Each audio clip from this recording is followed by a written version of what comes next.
Boa noite, queridos, que a graça e a paz do Senhor Jesus seja com todos.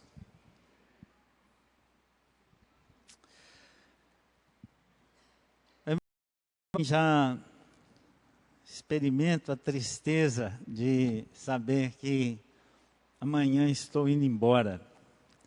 Alegria, é claro, de rever a esposa querida, a igreja, mas a tristeza de saber que vou deixá-los. Eu estou encantado com a gentileza da família do pastor, muito mesmo impressionado com tudo isso, com a igreja. Vocês estão de parabéns com o empenho, a dedicação que vocês têm dado a missões. Isso me impressiona. Eu não entendia o que era esse 2015/1. Aí o pastor Alfredo hoje de manhã explicou, eu fiquei impressionado. Quantas igrejas não têm uma única conferência missionária, né? E aqui vocês vão ter 3 no ano de 2015. Parabéns, pastor, ao conselho e à igreja, que, claro, tem se envolvido em missões. Eu quero concluir, então, nossa de exposição, pedindo aos irmãos que abram suas Bíblias no livro de Isaías, no capítulo 6. Na noite de sábado, nós falamos sobre a visão da ressurreição de Jesus que os discípulos tiveram e como isso transformou completamente a vida daqueles homens, de todos eles. Hoje pela manhã, nós falamos a respeito do dever de evangelizarmos e baseado também nessa visão celestial. Paulo, ele diz que não foi desobediente à visão celestial. Agora mesmo nós cantamos, e eu prestava atenção nas letras, quase todos os louvores, eles diziam a respeito a isso. É mediante aquilo que temos visto, é que nos movemos. E hoje, então, eu quero falar de um homem que teve uma visão extraordinária.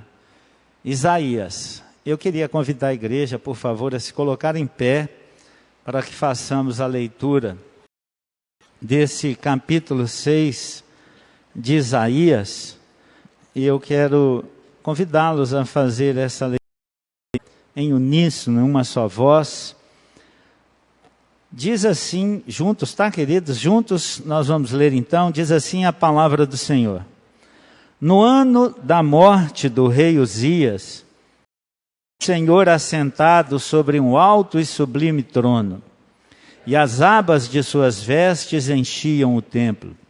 Serafins estavam por cima dele, cada um tinha 6 asas, com 2 cobria o rosto, com 2 cobria os seus pés, e com 2 voava.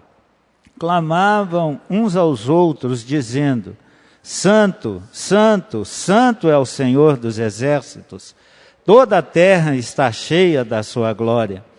As bases do limiar se moveram à sua voz do que clamava, e a casa se encheu de fumaça.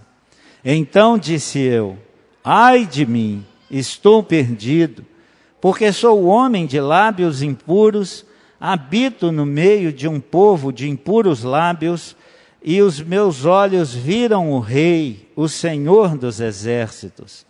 Então um dos serafins voou para mim, trazendo na mão uma brasa viva que tirara do altar com uma tenaz. Com a brasa tocou a minha boca e disse: Eis que ela tocou os teus lábios, a tua iniquidade foi tirada e perdoado o teu pecado. Depois disso, ouvi a voz do Senhor que dizia: A quem enviarei? E quem há de ir por nós? Disse eu: Eis-me aqui, envia-me a mim. Então disse ele: Vai e dize a esse povo: Ouvi e não entendais. Vede, vede, mas não percebais. Torna insensível o coração desse povo endurece-lhe os ouvidos e fecha-lhe os olhos, para que não venha a ele a ver com os olhos, ouvir com os ouvidos e a entender com o coração, e se converta e seja salvo. Então, até quando, Senhor?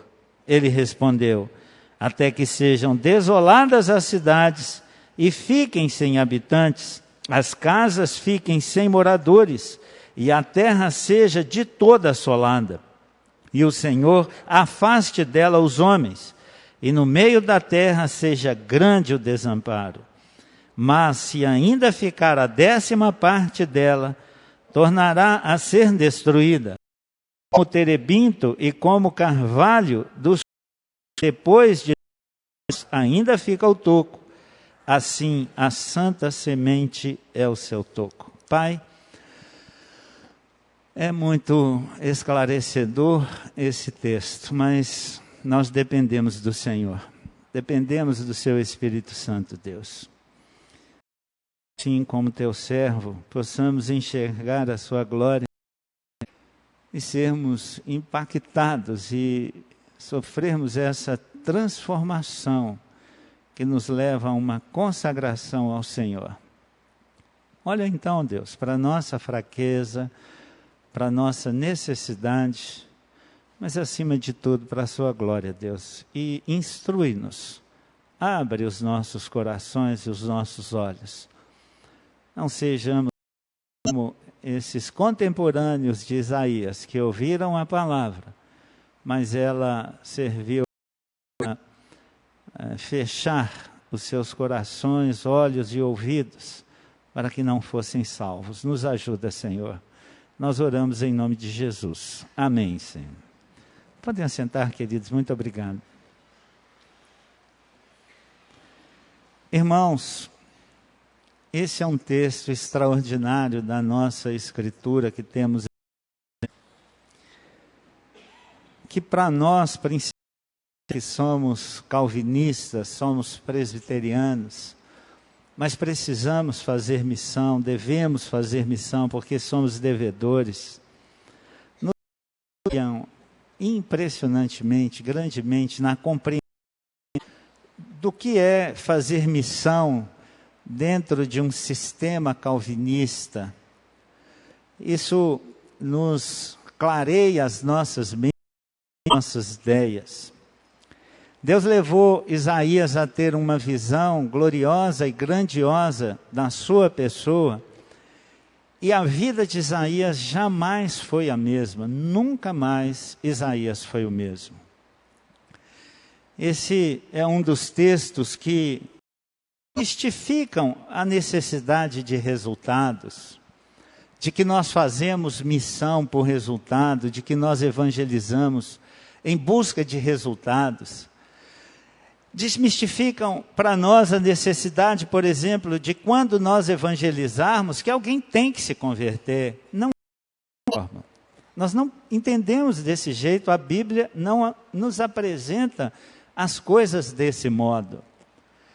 E isso é muito bom, porque uma das coisas que enfraquece o nosso evangelismo, enfraquece a nossa dedicação ao Senhor, é a ausência de resultados. Chamamos as pessoas para vir ao culto, resignadamente dizem não, ou prometem que vêm, não vão. Você distribui 1000 folhetos e no final, no culto, 2 pessoas. E aí às vezes nós nos desanimamos com isso. Consideramos essas pessoas, então, como não dignas nem de ouvir mais o nosso convite, e nós nos enfraquecemos. Esse texto desmistifica isso também. Fortalece. O texto fortalece também o tema da nossa conferência. Sobre mim pesa essa responsabilidade. Fortalece a nossa submissão, o nosso desejo unicamente de servir ao Senhor, quando nós compreendemos tudo o que aconteceu.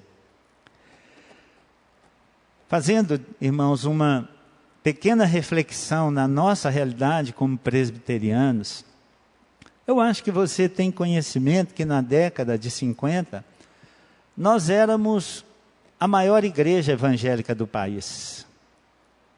Nos primórdios da igreja, naquela época de Atos dos Apóstolos, a fiel doutrina, ela gerava muitos frutos, muitas conversões.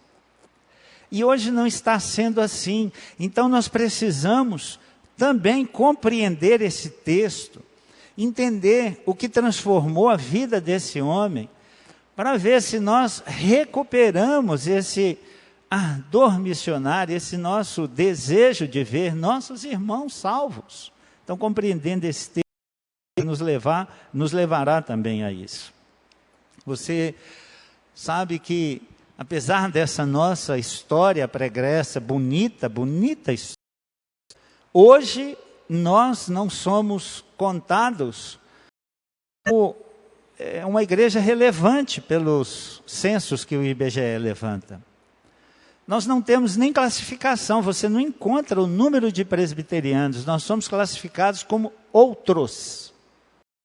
Somos aglutinados junto com várias igrejas que não pesam na estatística, que não têm importância na estatística. Meu Deus, o que está acontecendo? Como é que a melhor doutrina não gera grandes frutos? Nós, às vezes, ou eu pelo menos fico pensando, queridos, se o que está acontecendo conosco, essa desproporcionalidade, aumenta o número de habitantes no mundo e em todas as cidades, e reduz o número de presbiterianos. Se isso estivesse acontecendo dentro da raça humana, nós correríamos riscos de extinção. Essa diminuição. Mas a igreja presbiteriana é uma igreja muito importante dentro do contexto nacional. Ela é detentora de uma fiel doutrina. Nós precisamos reagir, nós precisamos entender que sobre nós pesa essa responsabilidade. Nós somos devedores, irmãos, a esse mundo, de levar a palavra e dar oportunidade às pessoas de ouvir o fiel evangelho sendo exposto. Nós devemos isso a eles. Nós precisamos fazer isso. Então, eu creio que entender esse texto também será de vital importância para isso. Nós precisamos definitivamente voltar a acreditar que a fiel doutrina gera bons frutos e em abundância. Jesus Cristo ilustra isso no capítulo 15 de João. Ele diz que quando uma árvore começa a dar fruto, ele poda a árvore. Às vezes nós não queremos essa poda, né? Nós não queremos passar por algumas dificuldades.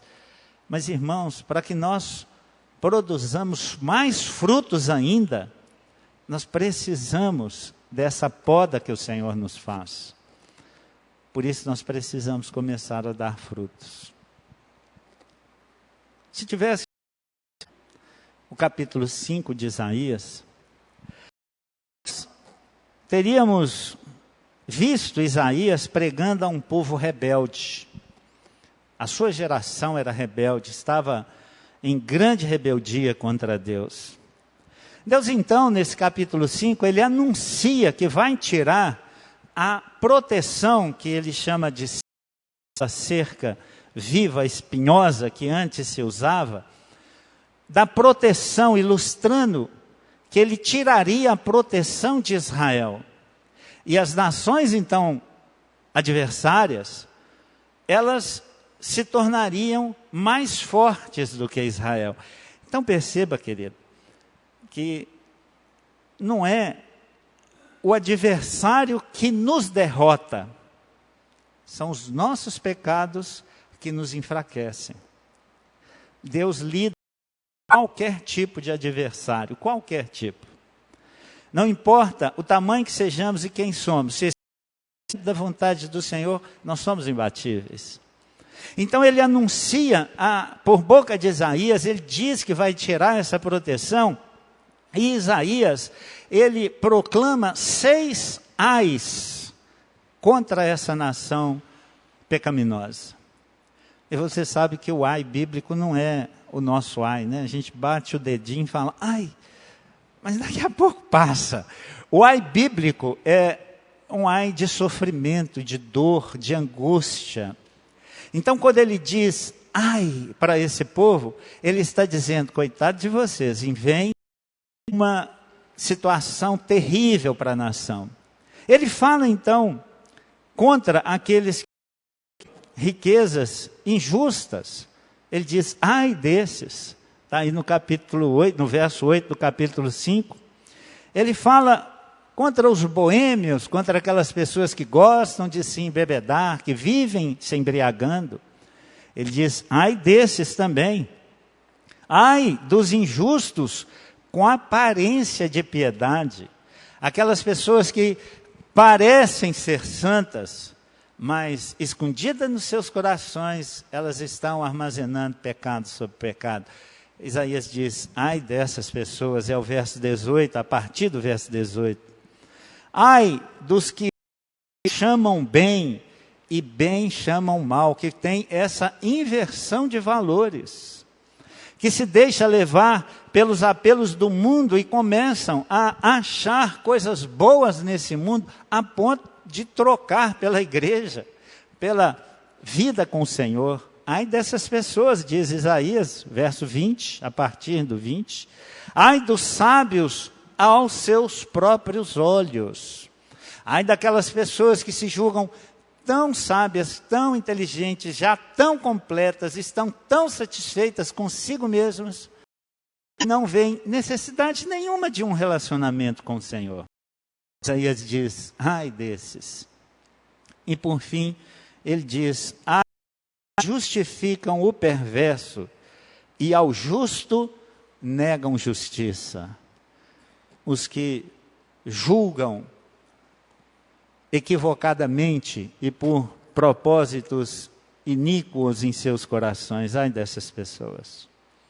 É dentro desse contexto que ele começa o capítulo 6, e ele faz um registro histórico, um momento bem definido em sua mente, quando ocorreu essa mudança na vida de Isaías. Ele já profetizava, ele já era boca de Deus.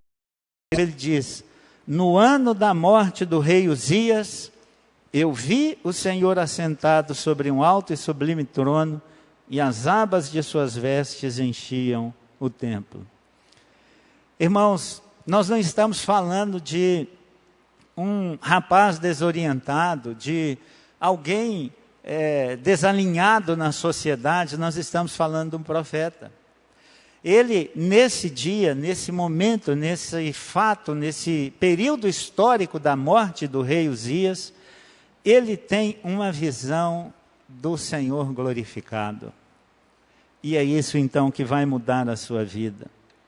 Apesar de toda a sua utilidade para Deus, do quanto ele falava, e falava com correção contra os seus contemporâneos, ele precisava dessa experiência transformadora com Deus. Ele, Isaías, precisava disso também.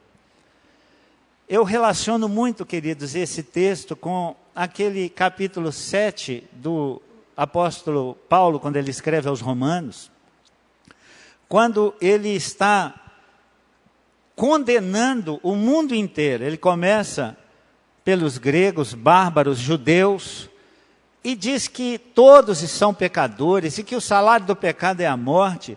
E ele fala pesadamente contra eles, e ele começa o capítulo 7 e diz assim, miserável homem que sou. Ele tem um confronto com o Senhor, que eu creio também tenha sido significativo na vida do apóstolo Paulo. Aqui não há dúvida. Ele tem a clareza de ver os defeitos alheios. Ele tem a convicção aquilo que as pessoas fazem de errado. Ele tem capacidade para discernir isso corretamente.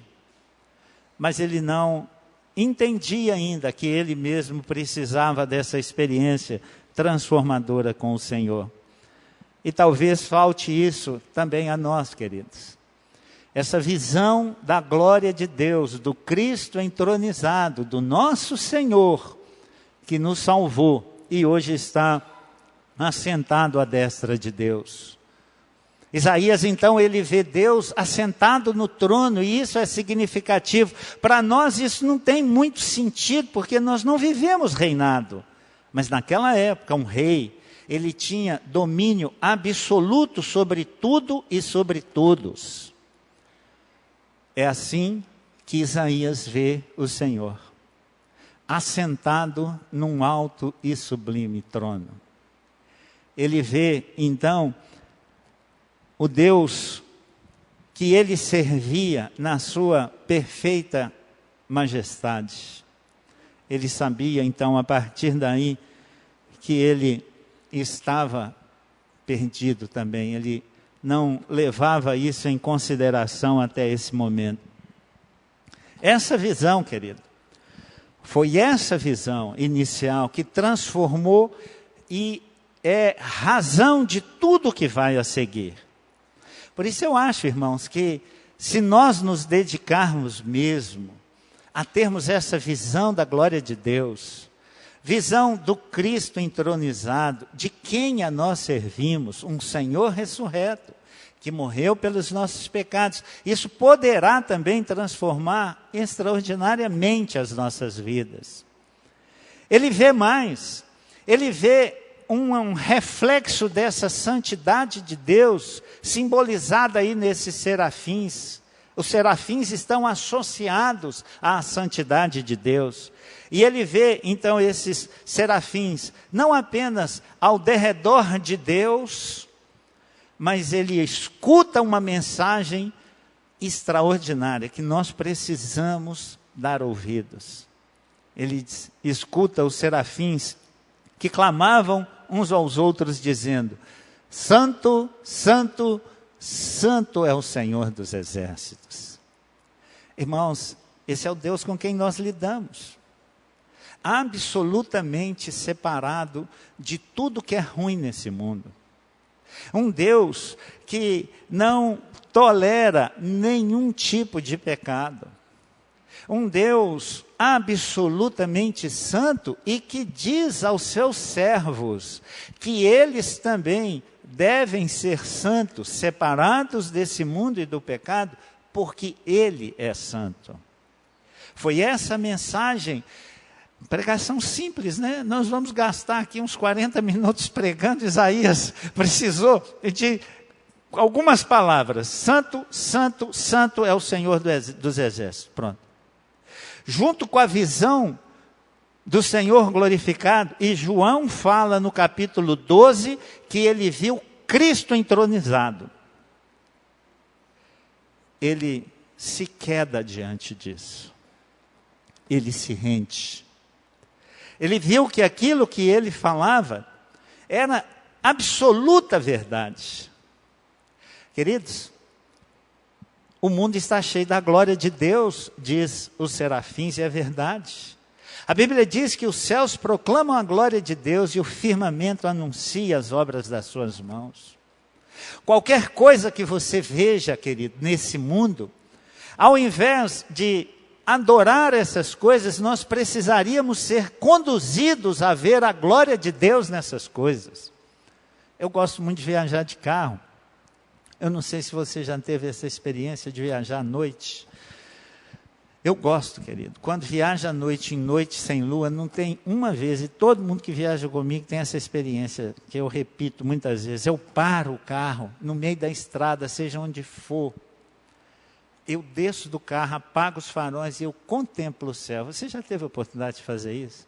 De contemplar o céu sem a concorrência dessas luzes terrestres, sem a ofuscação dos olhos dessas luzes que nós vemos na terra. Que coisa extraordinária. Que coisa majestosa, que coisa deslumbrante é você ver a obra da criação de Deus dessa forma. Quando você vai numa cachoeira, você consegue ver a glória de Deus. Ao contemplar uma flor, um pássaro, você consegue ver, mas você consegue ver a obra da criação de Deus no seu semelhante? Isaías, ele não via, querido. Ele era um acusador, mas ele não tinha essa compreensão. Não nós precisamos tirar, irmãos, os nossos olhos da terra nesse sentido, das nossas solicitudes, das nossas necessidades, e precisamos voltar os nossos olhos ao Senhor, para que então, pela visão da glória de Deus, nós tenhamos condições de contemplar corretamente as coisas aqui nesse mundo. Dissemos já esses dias, mas nunca é demais repetir, foi uma visão terrena que levou ao fracasso do que somos hoje, pecadores, quando Eva viu o fruto. Foi a visão terrena que levou Ló a caminhar em direção a Sodoma. Foi a visão terrena de uma mulher se banhando, que levou o homem segundo o coração de Deus a destruir a sua família.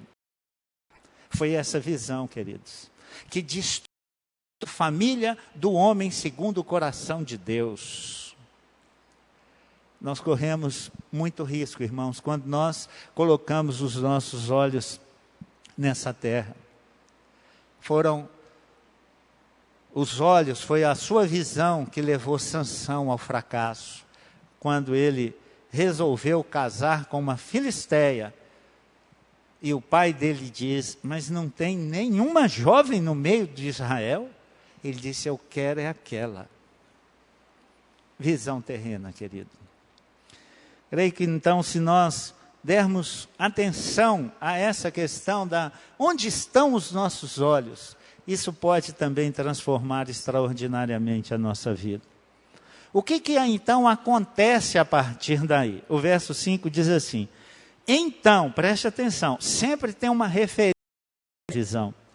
Então disse eu, ai de mim, mas Isaías, você é um profeta de Deus, alguém que nós chamaríamos um crente dedicado, alguém que sabe discernir o pecado, que consegue fazer um justo juízo das coisas erradas que são feitas nesse mundo. Você não é um adolescente descabeçado, não é alguém que está perdido existencialmente, mas a visão da glória de Deus fez com que Isaías não mais apontasse para os seus semelhantes, mas voltasse-se para si mesmo e dissesse, ai de mim. Ai de mim. Estou perdido. Por que, Isaías? Porque sou homem de lábios impuros. Profeta. Você, sim, querido. Irmãos, nós precisamos desse quebrantamento, dessa experiência, dessa humildade de nos reconhecer com todo o esforço, somos ainda assim pecadores, desobedientes, que temos falhado em cumprir a nossa missão. Foi isso que Isaías experimentou. Ele diz, ai de mim, porque eu sou um homem de lábios impuros. E o pior, o que vem ainda piorar a minha situação, é que eu estou no meio de um povo de impuros lábios. E pior ainda, eu vi o Senhor da glória. Eu vi que o que eu estava prestando atenção até agora eu estava julgando entre os piores, tipo, eu não fumo, então quem fuma é um pecador. Eu não bebo, então quem bebe é um pecador. Bom, eu não adultero, eu só olho pornografia na internet. O pior é o adúltero, eu não. Eu me controlo. Era esse o julgamento de Isaías. Ele se achava excluído dessa condenação de Deus, porque os seus semelhantes e contemporâneos eram muito piores do que eles, e assim às vezes nós fazemos, irmãos. Às vezes nós temos as coisas mais simples, nós consideramos não vem na igreja nunca um pecador, mas a gente só se dedica um dia na semana e talvez uma vez na semana, que é o culto de domingo à noite. Então os outros são pecadores, eu não, porque eu vou lá. às vezes, nós ofertamos ao Senhor, mas a gente não dizima corretamente. E pecador é aquele que não dá nada. Eu não, eu pelo menos dou uma parte. Nós julgamos entre o melhor. Era isso que Isaías fazia. Mas quando ele tem a visão da glória de Deus, ele se vê numa talvez pior do que os seus contemporâneos, porque ele era alguém que se dizia crente nos dias de hoje.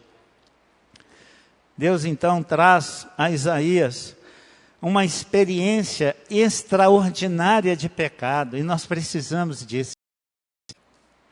Desobedecer a Deus é um pecado. Quando nós deixamos de cumprir aquilo que Deus nos mandou fazer, Ele não pediu, Ele não nos deu alternativa. Disse a mim: Garcia, faça aí a sua escolha. Você quer ir fazer discípulo ou você quer pregar? Ele não disse isso para mim, ele disse para mim o seguinte: ide e fazei discípulos. Acabou. Isso é uma ordem, não é um pedido, não há múltipla escolha, eu não tenho opção, eu preciso cumprir o mandamento de Deus, o mandato de Deus. Mas às vezes, irmãos, nós consideramos os outros pecadores.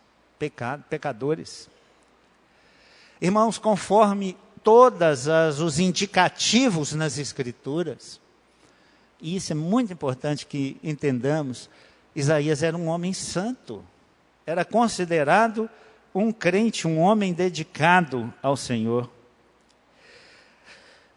Então, querido, que visão extraordinária. A visão de si mesmo e a visão externa de como está a sociedade, inclusive a sociedade daqueles que se crentes, a questão muitas vezes das igrejas.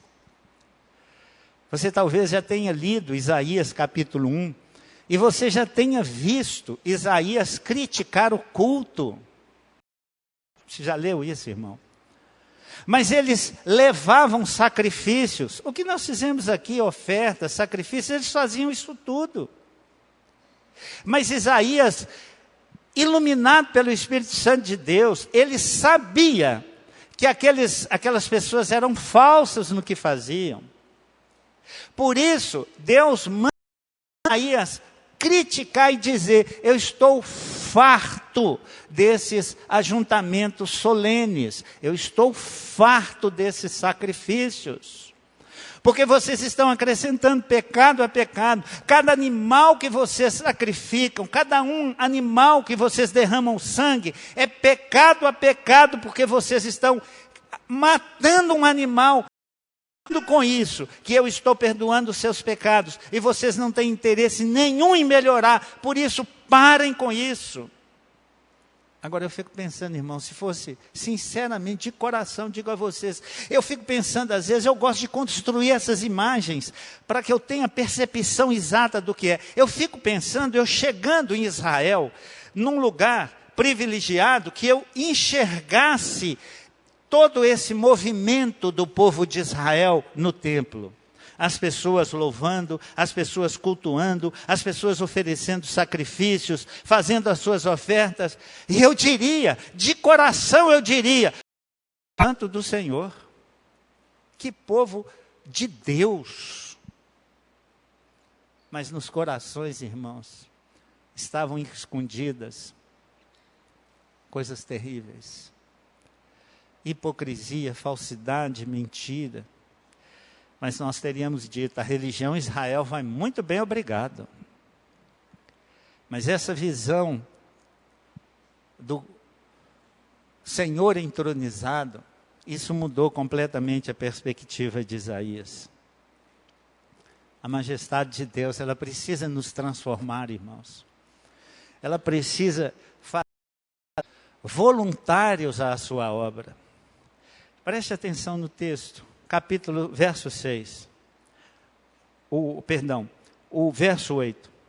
Isaías diz assim: depois disso, depois que ele tem essa visão, e depois do que mais? De ter os seus pecados perdoados. A visão da majestade e da glória de Deus levou Isaías a ter uma visão perfeita da sua santidade, que o levou a ter uma visão perfeita de si mesmo como um pecador, e ele diz, ai de mim, mas agora leva Isaías a ter uma visão da graça restauradora e perdoadora de nosso Senhor. Nós não estamos desamparados, irmãos. Deus não nos leva por esse caminho para matar. O fogo que Deus acende em nós não é para nos consumir, é para consumir os nossos pecados. E por isso, a graça de Deus vem restaurar Isaías, no momento em que ele se mostra arrependido, contrito, abatido de coração. Deus demonstra a sua graça. Toma de uma brasa, daí em diante, o símbolo da purificação dos pecados, toca nos seus lábios, como que dizendo, algo que é doloroso, mas que tem graça junto. Irmãos, muitas vezes nós abandonarmos algumas coisas da nossa vida, não aquilo que seja propriamente um pecado declarado, mas algo que disputa a primazia com Deus em nosso coração. Às vezes é dolorido. Irmão, mas tem graça nisso. Tem misericórdia de Deus envolvido, tem restauração. E foi isso então que Isaías experimenta.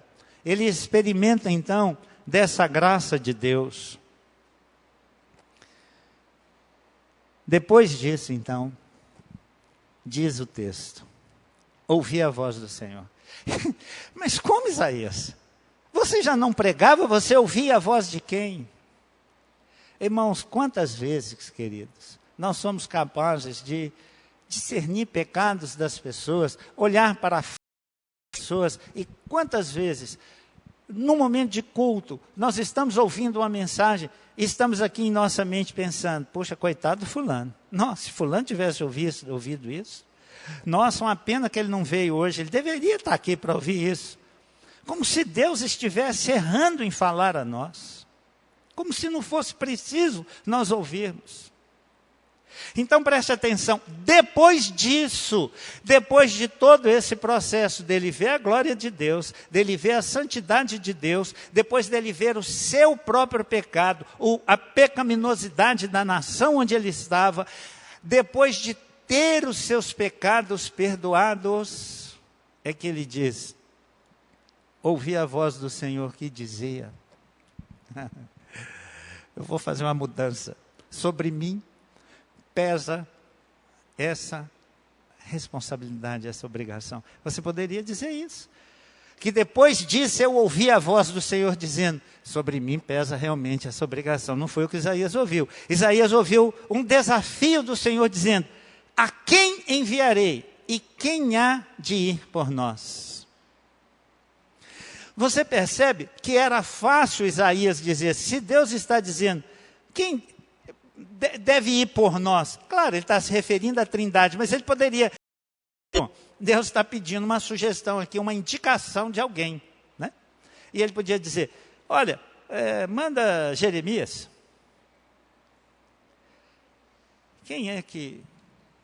Sobre quem pesa a obrigação de pregar o Evangelho, irmão, de fazer discípulos?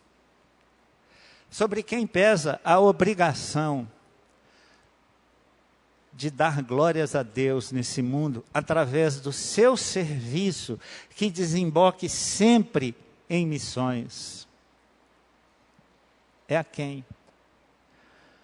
É o departamento missionário da igreja?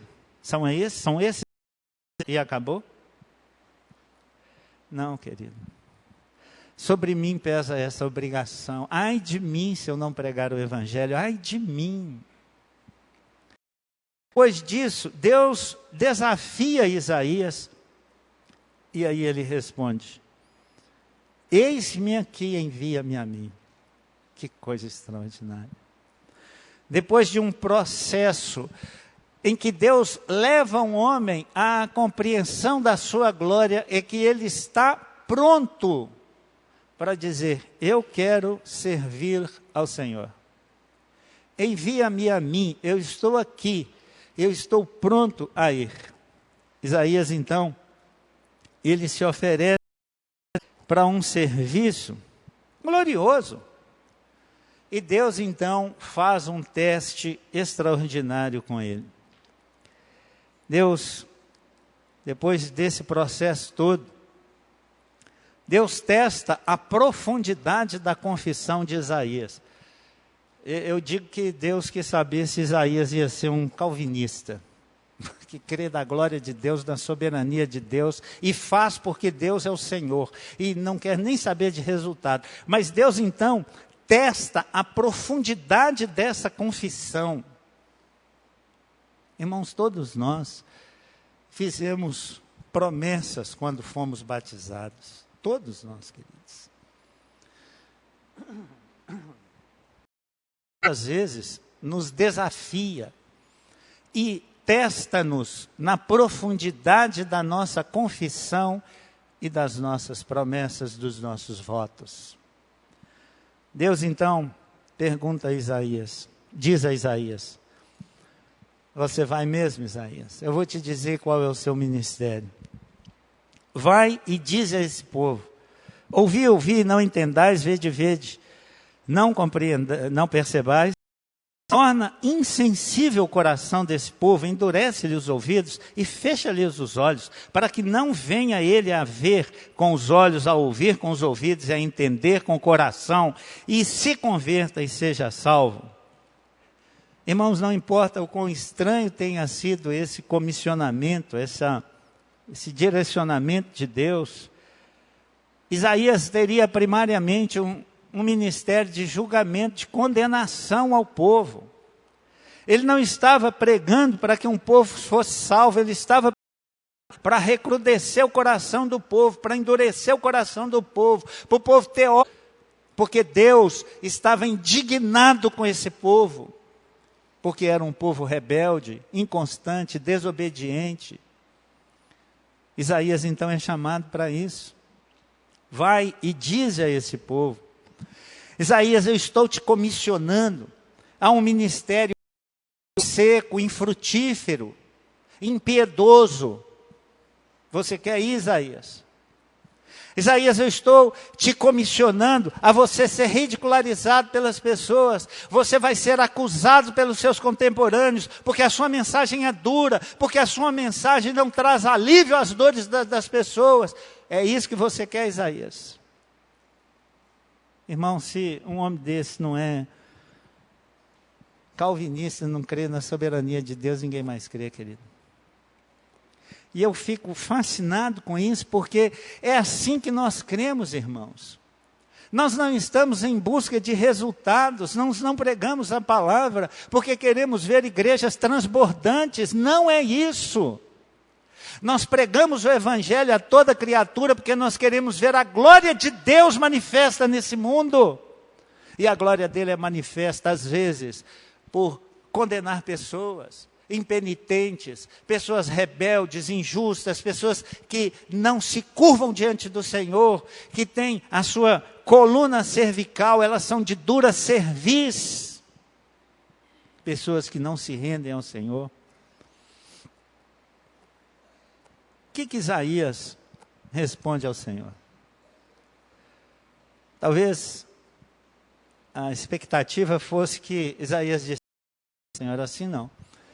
Eu retiro o meu oferecimento, eu não quero ir para esse trabalho, não, ele é árduo. Me maltrataram, elas vão dizer que eu é que estou pregando duro demais, Senhor. Não quero isso não. Muito pelo contrário, querido. Tudo baseado na visão do Deus glorificado, do Cristo entronizado. Ele não desiste. Ele mantém-se firme no seu chamado. Ele tem uma responsabilidade.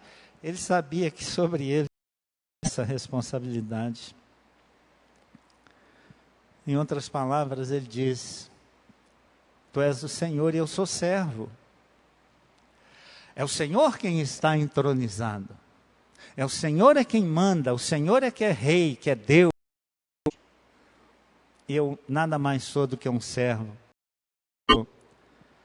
rendido agora ao Senhor, estou rendido ao Senhor por essa visão extraordinária. A única coisa que Isaías diz, ele diz: até quando, Senhor? Aí é o verso 11, Senhor. Até quando eu vou fazer isso? Mas até quando? O Senhor pode me adiantar? Deus fala para ele. Ele diz: até que sejam desoladas as cidades. Isaías, você não vai ver um convertido na sua geração. Todos vão morrer, Isaías. Todos vão ser levados cativos. Até que todas as cidades fiquem desoladas, as casas fiquem sem moradores, a terra seja de toda assolada. É até esse ponto. Eu não vou te dar dias, nem anos, nem prazo, mas é até esse ponto. Até o dia que os babilônios vierem contra vocês e levarem todos cativos, e vai ter muita morte, famílias vão ter sofrimento, pessoas separadas dos seus pais. É até esse tempo, Isaías, que as casas vão ficar desoladas. Todas as casas. E tem mais, Isaías. Olha, para você ter uma ideia, até aquele percentual dos 10% que vão resistir em sair, ou que vão tornar antes dos 70 anos, que Deus daria de prazo, até esse povo, eles vão ser também consumidos. Porque a palavra do Senhor o disse. Até quando, Senhor? Mas Deus trata sempre com graça, né? Sempre com o juiz vem a graça de Deus. E ele diz então que como o terebinto e como o carvalho, dos quais depois de derribadas ainda fica o toco, assim a santa semente é o seu toco. Deus vai trazer seu povo de volta, querido. Na continuidade do ministério, Deus sabe que ali no meio daquele povo, Ele está falando para um povo que tem coração sensível. E a esse povo Ele diz assim, Isaías 43, 1, mas agora assim diz o Senhor que te criou, Jacó, e que te formou, Israel. Não temas. As palavras são duras, é de juízo, mas não temas, ó Israel, não temas, porque eu te remi, eu perdoei os teus pecados, os quebrantados, amados. Aqueles que se renderam diante do Senhor, que choraram os seus pecados, como Isaías o fez, Deus manda dizer a esse povo: não tema, não tema, porque eu te remi, chamei-te pelo teu nome, tu és meu. Quando passares pelas águas, é inevitável, querido, você vai passar pelas águas. Mas eu acho muito legal isso quando Deus diz assim, quando você significa que é inevitável, mas significa que você vai sair do outro lado. Quando você passar, você vai passar. Quando passares pelas águas, eu serei contigo. Tinha dúvida no povo de Deus a respeito disso, naqueles de coração sincero? Não. Eles viram o povo de Deus sendo salvo através da arca. Eles viram ou tiveram notícia do Rio Jordão se separando. Eles tiveram notícia do indo, porque Deus era com o povo. Querido, você tem um coração sincero diante de Deus? Não tema, amado. Porque ainda que você tenha que passar, e muito passamos, diz o Senhor, eu serei contigo. Quando pelos rios eles não te submergirão, quando passares pelo fogo, não te queimarás. É verdade isso? É. Sadraque, Mesaque e Abednego provam isso para nós, eles não foram queimados. Nem a chama arderá a ti. Por quê? Porque eu, o Senhor teu Deus, o Santo de Israel, o teu Salvador, dei o Egito por ti e a Etiópia e Sebá por ti. Haverá remissão, querido. E assim como o terebinto e o carvalho, assim como essas árvores que têm uma capacidade impressionante de renovo, assim serão com vocês, com os fiéis. Eu quero então, queridos, fazer algumas aplicações para nós concluirmos. Irmãos, nós temos falado muito a respeito dessas visões. Quando o apóstolo Paulo, ele diz aos Filipenses que ele queria experimentar do poder da ressurreição, de Jesus Cristo. Nós vimos como Paulo, quando chegou em Atenas, ele viu a necessidade dos atenienses, ele viu o pecado, a idolatria, mas ele sentiu compaixão. Ele não simplesmente acusou, ele se sentiu devedor àquele, e ele saiu prontamente a falar o evangelho a eles. É isso que o Senhor espera de nós. Ele não foi, segundo ele mesmo diz, desobediente à visão celestial.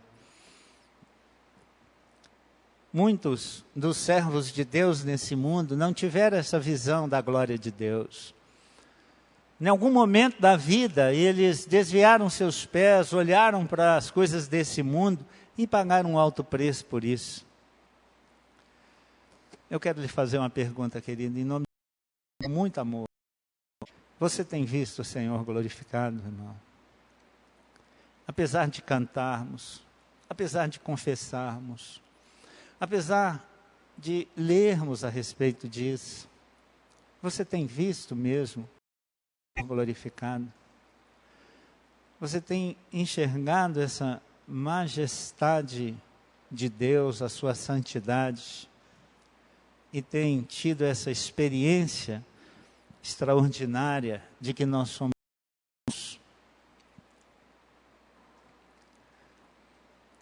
Em segundo lugar, o mesmo Isaías, já para completar o seu ministério, no capítulo 57, ele diz assim: porque assim diz o alto e sublime, que habita a eternidade, o qual tem nome de santo.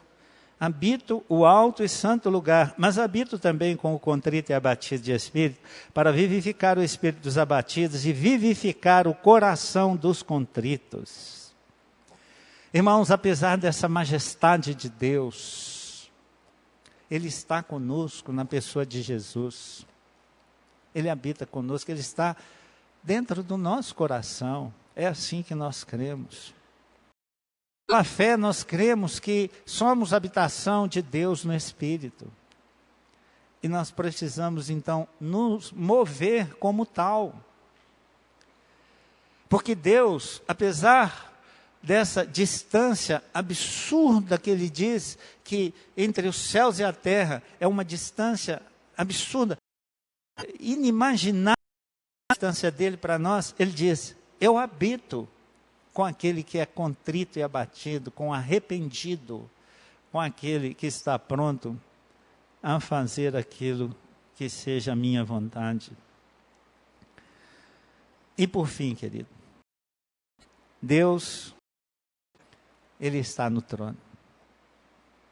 Jesus Cristo, na sua geração, para o seu povo, Ele disse assim: por que me chamais Senhor, Senhor, e não fazeis o que vos mando?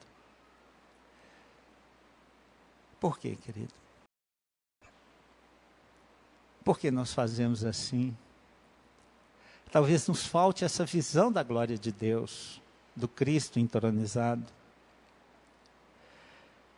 E se referindo a esse texto,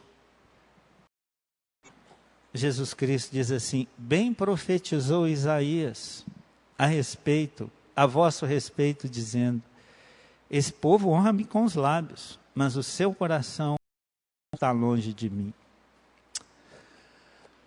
Ah, querido, se isso não mudar o sentido da vida, se isso não transformar-nos completamente nas nossas ênfases, a dimensão que nós temos desse mundo e o que nós estamos fazendo aqui, irmãos, nada mais mudará. Se essa visão gloriosa do Senhor não nos levar a uma dedicação extraordinária a missões, nada mais fará, querido. Não foi um reflexo de si mesmo, não foi uma visão terrena da pecaminosidade que constrangeu Isaías, nada disso. Foi a visão do Cristo entronizado. Você crê desse jeito, irmãos? É assim que você confessa que Deus é soberano, que Deus é Senhor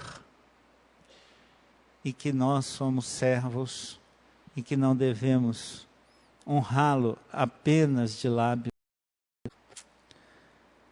Que o Senhor muito nos abençoe, irmãos. Que esse empenho desse conselho do pastor, da igreja, não fique apenas nisso. E nós não nos alegremos apenas em saber que a nossa igreja tem conferência missionária, em conhecer muito a respeito de missões, em ouvir de muitas pessoas diferentes falando a respeito disso. Mas que as palavras do Senhor produzam esse efeito em nós que produziu na vida desse seu servo. Dele dizer: eis-me aqui, Senhor. Não importa se outros irão, mas eu vou. Eu vou fazer. Eu vou servir ao Senhor. Porque eu tenho compreensão que sobre mim pesa essa obrigação, esse dever. E ai de mim. Lembra do ai? Ai de mim, se eu não pregar o Evangelho. Fique em pé, querido, eu quero orar com você.